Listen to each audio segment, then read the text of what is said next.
Chapter 6. I'm already making good progress with this party. In fact, I'm quite proud of myself, bearing in mind I'm not a professional party planner or anything. I've bought a special notebook, which I've disguised by writing high-heeled boots, possible options on the front. And already I have an extensive to-do list, which goes as follows.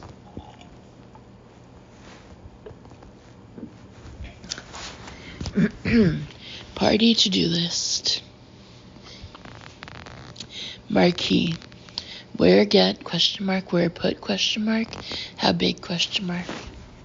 Fire eaters. Where get, ? Jugglers. Where get, ? Theme. What, ? Food. What, ? How, ? Parentheses, chocolate fountain, ? Drink. Not peach wine. Dancing. Need dance floor. Shiny, ? Black and white lights up like in Saturday Night Fever, ? Guests. Who, ? Track down old friends, ? Parentheses, not Venetia Carter or Sacha de Bonneville, close parentheses. Outfit. Balmain black sequin dress with Zanotti crystal sandals and Philippe Audibert cuff, ? Roland Murray turquoise dress with strappy Prada shoes, ? A Zara red mini dress in black Louboutins, ? Louboutins. Okay, so a few issues are a bit unresolved as yet. But the most urgent thing is to make sure Luke stays free on the 7th of April and doesn't book a business trip or anything, which means I'm going to have to rope in an accomplice. I wait until I have a moment alone in the kitchen, then dial his office number. Luke Brandon's office, how may I help? Come the perfectly modulated tones down the phone. Luke's personal assistant is called Bonnie, and she's been with him for a year. She's in her 40s and has mid-blonde hair, which she always arranges in the same classic chignon. And she always wears understated tweed dresses and court shoes and speaks in the same soft voice. At Brandon Communications parties, she's always the one on the fringes, cradling a glass of water, looking happy just to watch. I've tried to chat to her a couple of times, but she seems quite reserved. Anyway, apparently she's a total star. Luke had a couple of disasters before he hired Bonnie, and I've never known anyone enthuse as much as he did when Bonnie first started. Apparently she's incredibly efficient and discreet and almost telepathic at knowing what he's going to need. I'd almost be worried if it weren't for the fact that I can't actually imagine Bonnie having sex. Hi, Bonnie, I say. It's Becky here, Luke's wife. Becky, how are you? That's the other thing. She always sounds pleased to hear from me, even though she must be thinking, oh, bloody hell, it's the wife again. I'm good, thanks. And you? I'm very well. Can I put you through to Luke? Actually, Bonnie, it was you I wanted to speak to.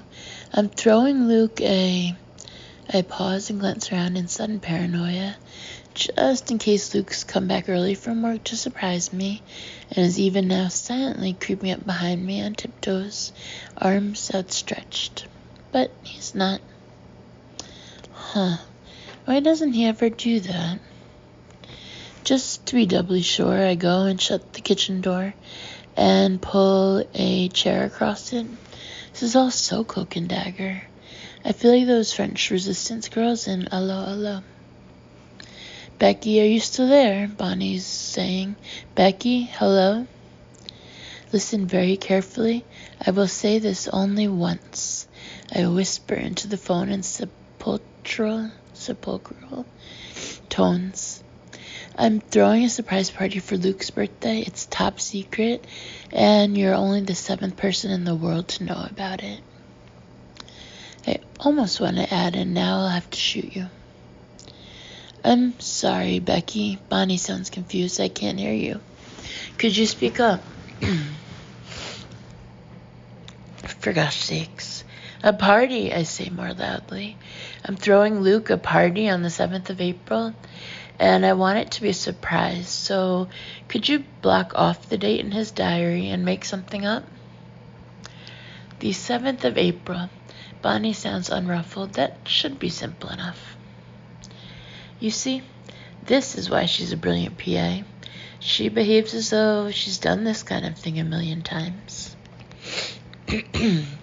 And I want to invite all his friends from work, so could they all block off their diaries too? But don't make it look suspicious or anything. And don't tell anyone what it's about yet. Maybe you could say it's a big fire practice. And you should have a decoy birthday card going around the office. I add as a thought suddenly crosses my mind. Nearer the time. And if Luke ever mentions his birthday, which he won't, but if he does, you should just say, Becky, Bonnie cuts me off kindly. Should we perhaps meet to discuss all this? Result, as I put down the phone, I'm beaming. Everything's falling into place. Bonnie's already offered to put together a guest list, and we're having lunch next week. Now I just have to decide on a party venue. My gaze drifts outside. The garden would be perfect, but we'd never be able to keep it secret from Luke. Have you heard the latest? Mom comes hurrying into the kitchen, followed by Minnie. Her face is pink and she's breathing fast. It's not just Bank of London. All the banks are like Swiss cheese, full of holes. Have you heard, Graham? She adds agitatedly to Dad, who is just coming in. The entire banking structure is going to collapse. It's a bad business, Dad nods, flicking on the kettle.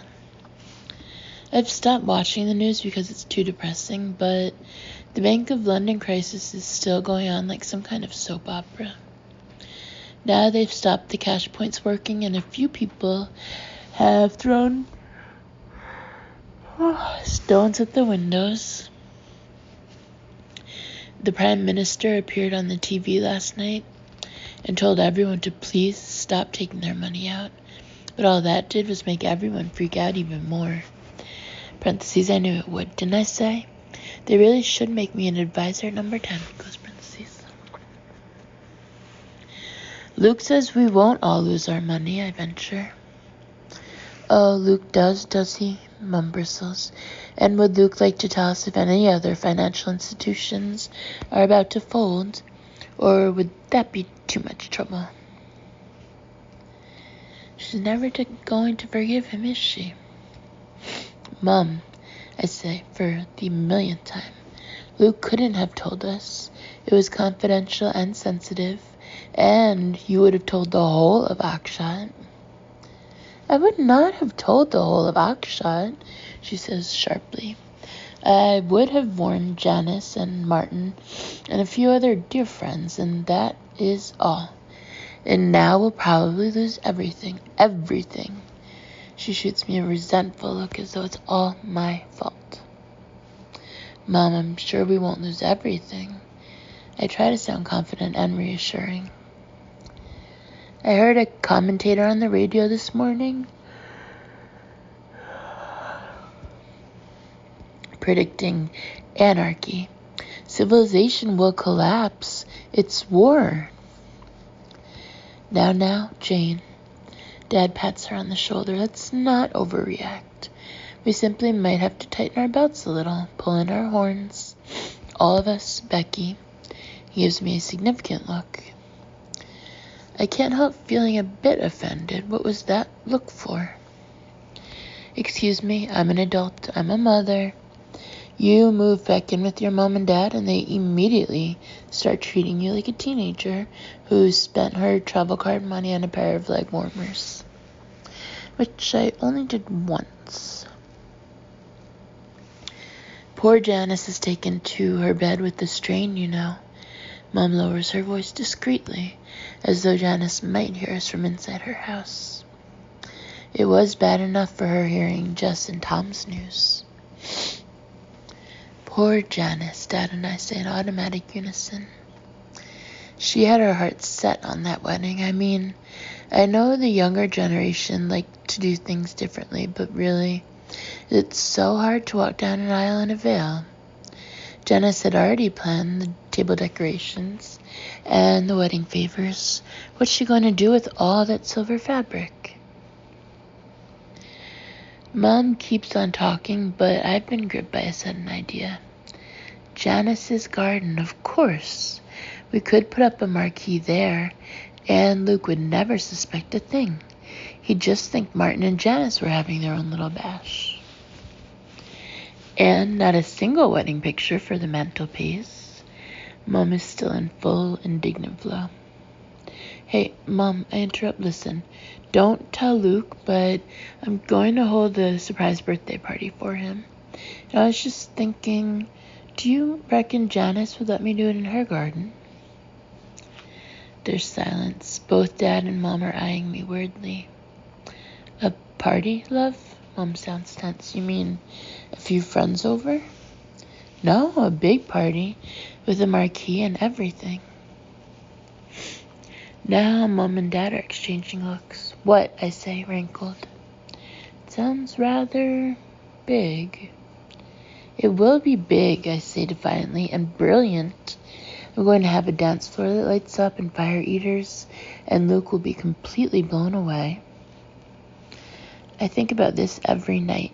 In fact, I always conjure up the same image in my head. Luke staring in shock at the most amazing party in the world and being literally unable to speak. I can't wait. Fire eaters? Echoes Mom, looking perturbed. Becky, love.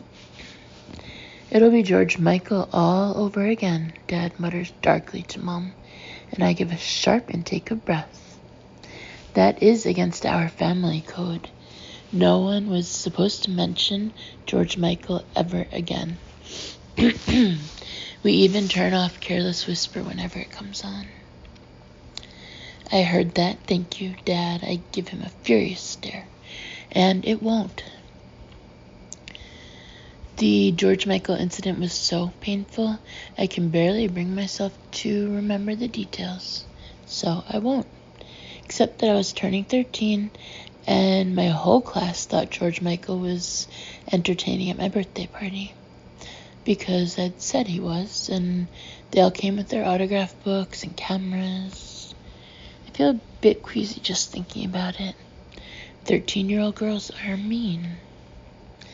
And I had not made it up like everyone said. I had not. I phoned the fan club, and the man said he was sure George would have loved to be there, and I kind of misunderstood. And do you remember the fairies, Graham? Mom suddenly claps a hand to her head. All those sobbing, hysterical little girls. Why do parents have to remind you of things all the time? Okay, so maybe I shouldn't have told my school friends that I had real fairies in my garden.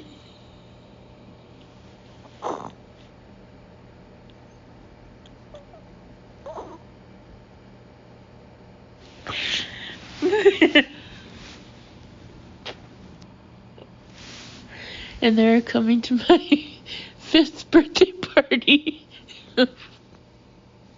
And everyone would get a wish. And then I shouldn't have said the fairies had changed their minds because no one had given me a nice enough present. But I was 5. You do things when you're 5. doesn't mean you're going to do them when you're 29. Anything else you want to bring up from my past? I can't help sounding hurt. Love. Mom puts a hand on my shoulder. I'm just saying, birthday parties haven't been your strong point, have they now? Well, this one will be, I retort, but Mom still looks anxious. Just don't make too many promises, darling. Why don't you take Luke out to dinner instead, suggests Dad. The King's Arms does a lovely set meal. Okay, I officially give up on all my friends and family. The King's Arms. I don't want a dreary old set meal in a pub. I want to throw Luke a party. And I'm going to, even if you think it'll be a disaster. We don't, says Mom hastily, shooting a glance at Dad. That's not what we were saying, and I'm sure we can all help. You don't need to, I say haughtily. I have all the help I need, thank you. And I sweep out of the kitchen before either of them can reply. Which I know is really immature and teenagery of me, but honestly, parents are so annoying. And anyway, they're all wrong, because hosting a surprise party is a doddle. Why don't I do it more often? By that evening, I've got it all sorted. We're having a marquee in Janice's garden on the 7th of April. Janice and Martin are totally on board and sworn to utter secrecy. So is the plumber who is fixing their tap and listening in to the whole conversation. He's absolutely promised not to say a word. Close parentheses. On the less good side, Mom's even more hysterical than before.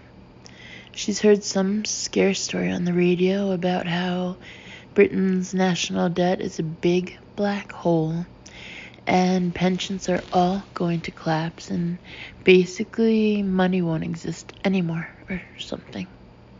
So we're having a family conference, Minnie's in bed, and a bottle of wine is open and we're sitting around the table in the kitchen. So, Dad begins. Clearly the world is in a bit of a state. I've just looked in the cellar. Mom sounds a bit tremulous. We've still got all that bottled water we bought for the Millennium Bug, and 8 boxes of canned food and all the candles. We'd be alright for 3 months, I think, although what we'd do about little Minnie. Jane, we're not under siege, says Dad a little testily. Waitrose is still open, you know. You never know. We need to be prepared. It's said in the Daily World, but there may be financial worries ahead. Dad interrupts, looking grave, for all of us. So I suggest that we all look at ways that we can CB. There's a gloomy silence around the table. None of us is very keen on CB. It's Dad's shorthand for cut back, and it's never any fun. I know where all the money's going, says Mom adamantly. It's on those luxury roasted nuts from Marks and Spencer you insist on buying, Gran. Do you know how much they cost? And you sit there in front of the TV eating handfuls at a time. Nonsense, says Dad heatedly. You know where our money goes? It's on jam. How many pots of jam do we need? Who needs... He reaches into a cupboard and grabs a pot at random. Gooseberry and elderflower. I bought that actually at a craft fair. What do you expect me to do? Exclaims Mum indignantly. Survive on one miserable jar of cut-price goo made out of food coloring and turnips? Maybe we should be shopping at some of those lower-priced stores. We're pensioners, Jane. We can't afford to live the high life anymore. It's coffee, says Mom. Those what's-it capsules of Becky's, Nespresso. Yes, Dad suddenly wakes up. I utterly agree. Overpriced waste of money. How much is each one? They both turn and stare accusingly at me. I need good coffee, I say in horror. It's my only luxury. I can't live with my parents and drink bad coffee. It's not humanly possible. If you ask me, it's the TV, I throw back at them. You have it on too loud. It's wasting energy. Don't be ridiculous, retorts Mom tartly. Well, it's not coffee. I think we could cut out all jam starting tomorrow, Dad is saying. All jam, all spreads. Well, if we're going to do that, I'll cut out food, shall I? Retorts Mom shrilly. I'll just cut out all food, Graham, because it's obviously a waste of money, too. Anyway, Nespresso is 1,000,000 times cheaper than going to a coffee shop, I'm trying to point out. And you don't even pay for it. I buy it myself on the internet, so we're all so busy arguing. It's a while before I realize that Luke is in the doorway, watching, his mouth twisting at the edges in amusement. Oh, hi. I leap up, relieved to escape. How's it going? Are you okay? Fine, he nods. I just popped up to say goodnight to Minnie. She was asleep. He smiles ruefully, and I feel a twinge of sympathy for him. He hardly ever sees Minnie these days. She took all her toys to bed again, I told him, including her doll's house. Again, he laughs. Minnie's latest trick is to get out of bed after I've said goodnight, gather all her toys and take them back to bed with her, so there's barely any room for her. I went up earlier this evening and found her fast asleep, clasping her wooden pony with about 20 soft toys and her doll's house all on top of the duvet, crowding her out of bed.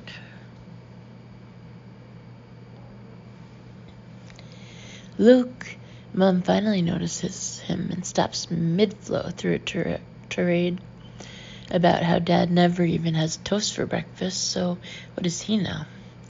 We were just discussing the situation.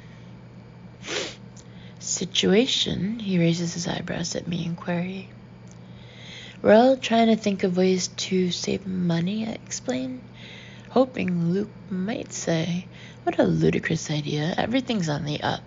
Let's crack open some champagne. But he just nods thoughtfully. It's not a bad idea the way things are going. But how are things going? Mom demands shrilly. Luke, you know. Is the Daily World right or wrong? Because I heard a chap on the radio, and he said there would be a domino effect, and we're the dominoes. No, we're not. Dad raises his eyes to heaven. The banks are the dominoes. Well, what are we, then? Mom glares at him. The dice? Jane, Luke interrupts tactfully. You don't want to believe everything you hear in the media. There are some extreme views out there. The truth is, it's still too early to call.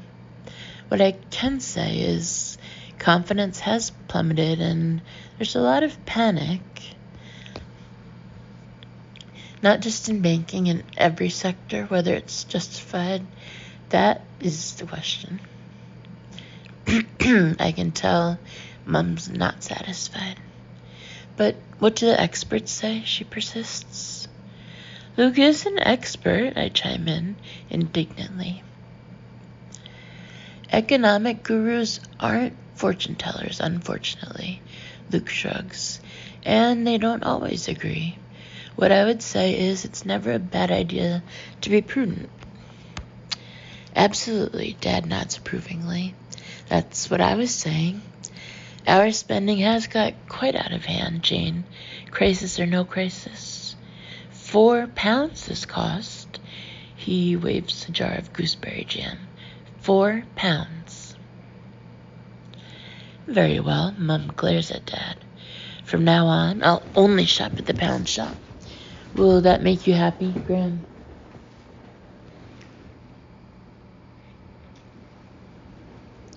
Me too, I say supportively. I've never actually been to a pound shop, but they've got to be good. I mean, everything only costs £1 for a start. My darling, we're not quite that penurious. Luke kisses me on the forehead. The easiest way we could save money, if you ask me, would be if you wore some of your clothes more than once. Not this again. I do wear them more than once, I say crossly. You always exaggerate. How often have you worn that cardigan with the red button? He asks innocently. I stop, a bit stymied. Damn, why haven't I worn it? I don't even know where it is. Did I leave it somewhere? 100 times, wasn't it? Luke looks as though he's enjoying this. Isn't that what you said? I'm intending to wear it 100 times, I say stonily. I didn't specify exactly when. How many clothes have you got, anyway, stashed away in your cupboards? Do you have any idea? Too many, snorts Dad. Are we going to count the boots cluttering up my garage? Any idea at all, persists Luke. It's not, I trail off in confusion. What kind of question is that anyway? How many clothes have you got? It's totally unreasonable. How many clothes have you got? I retort. And Luke thinks for about 1 microsecond. 9 suits, some too old to wear now. Around 30 shirts. 50 or so ties. I should call some evening wear. I don't need to shop for another year except for socks. He shrugs again. And I won't, not in the current climate.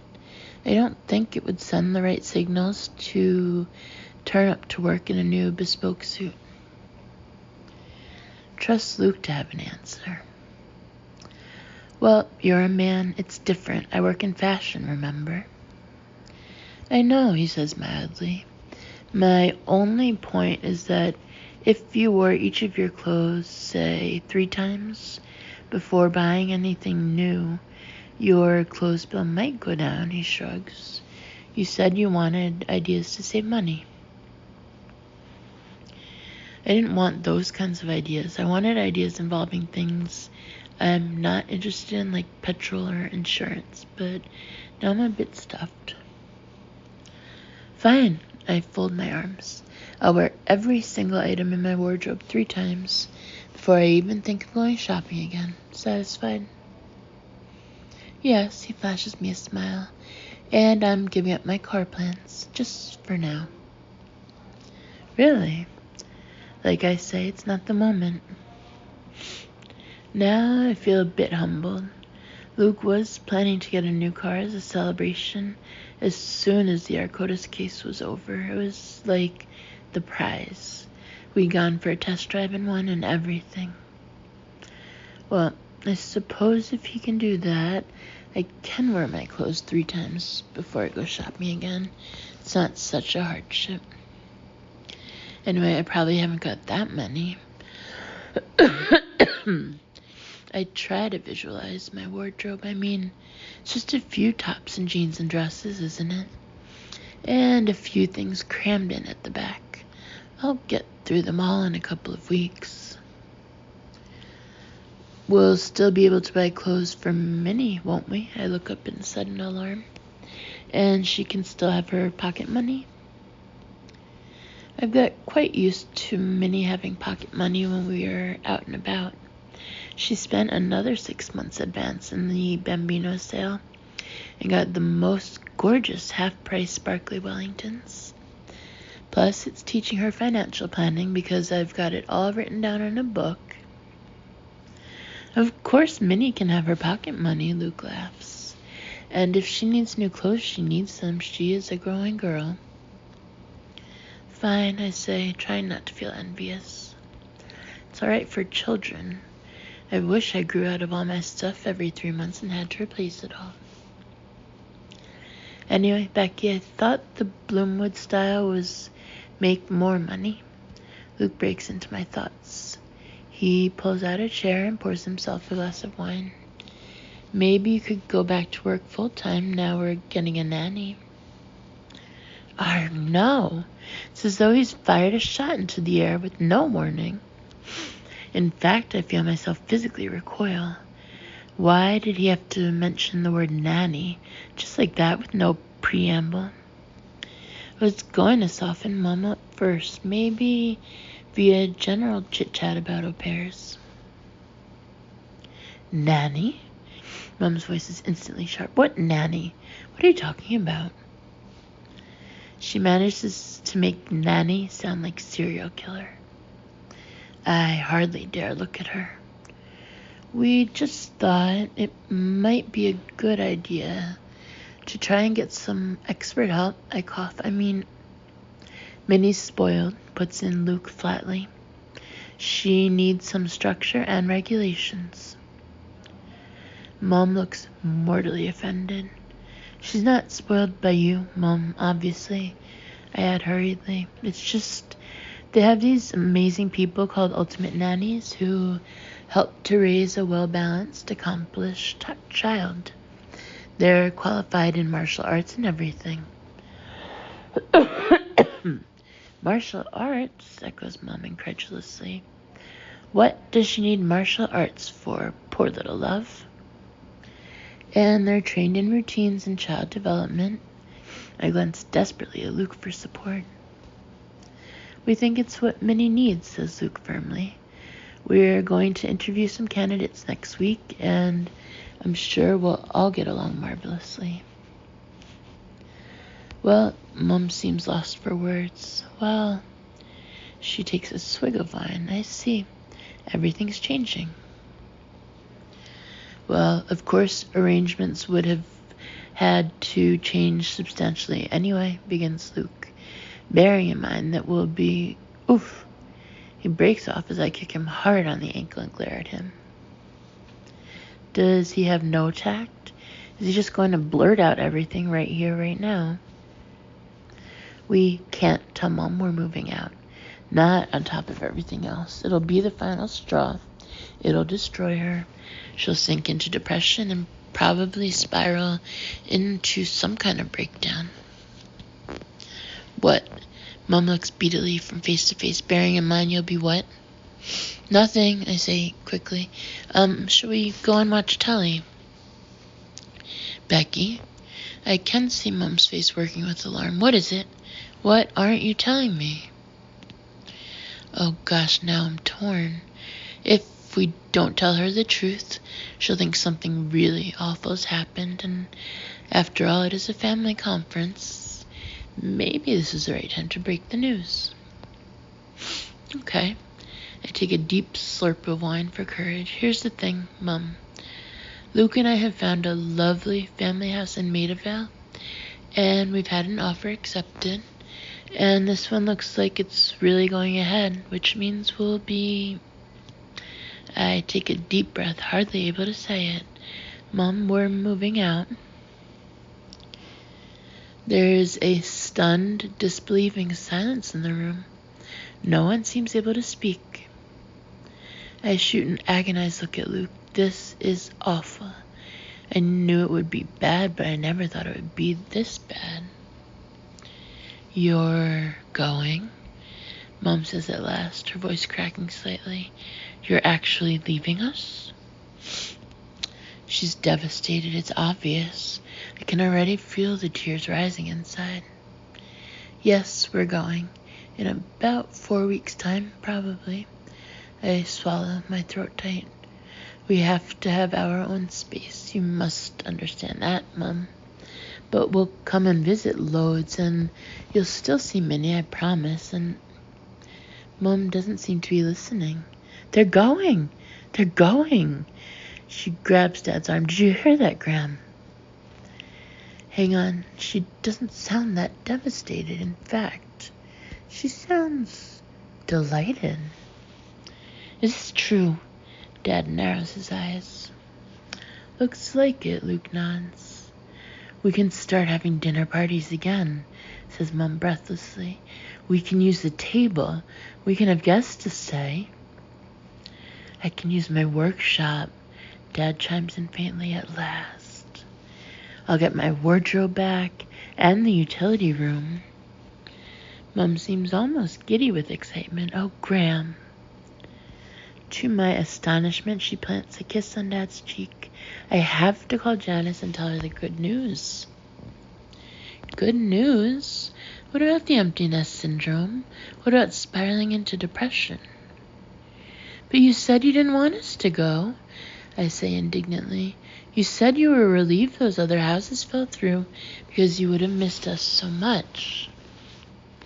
We were lying, love, says Mom merrily. We didn't want to hurt your feelings. Hello, it's me, Janice. She turns to her mobile. They're going. Yes, 4 weeks. Tell the others.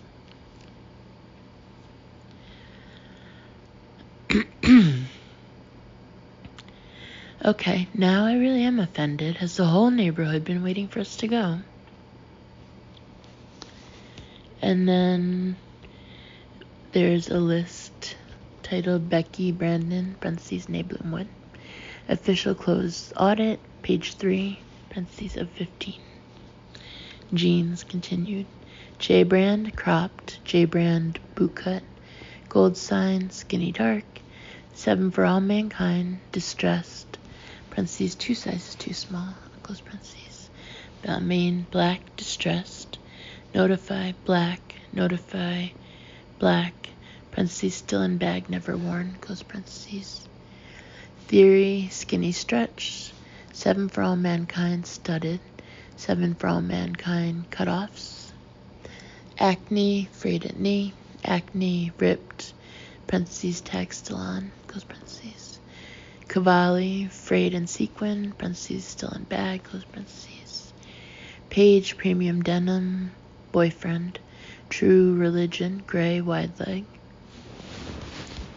Exercise wear. Stella McCartney yoga pants. Stella McCartney sleeveless top. Black ballet leotard. Parentheses, unworn. Parentheses. Pink point ballet shoes. Parentheses, unworn. Close parentheses. Black leggings. Sweaty Betty. Gray leggings. Nike. Still in bag with receipt. Black leggings. Quote unquote anti-cellulite. Never worn. Gray leggings. American Apparel. Hip-hop graffiti dance pants. Unworn. Sequined ice dance costume. American football outfit. Parentheses for Halloween party. Close parentheses. Fred Perry tennis dress. White. Fred Perry tennis dress. Pale blue. Professional drag racing suit. Parentheses still in box. Close parentheses. Continued on next page. ... And then is a letter. Central Departmental Unit for Monetary Policy. 5th floor, 180 Whitehall Place, London, SW1. Ms. Rebecca Brandon, The Pines, 43 Elton Road, Oxshott, Surrey, 18 January 2006. Dear Rebecca, thank you for your letter to the Chancellor of the Exchequer, which was passed to me. On his behalf, may I thank you for the sentiment that you, quote, know how he feels, end quote, and your thoughts on how to, quote, get out of this mess, end quote.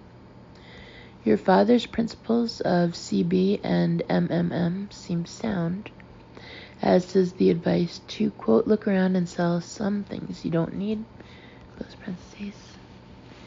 Thank you also for the kind gift of Controlling Your Cash by David E. Barton, a book I was unfamiliar with.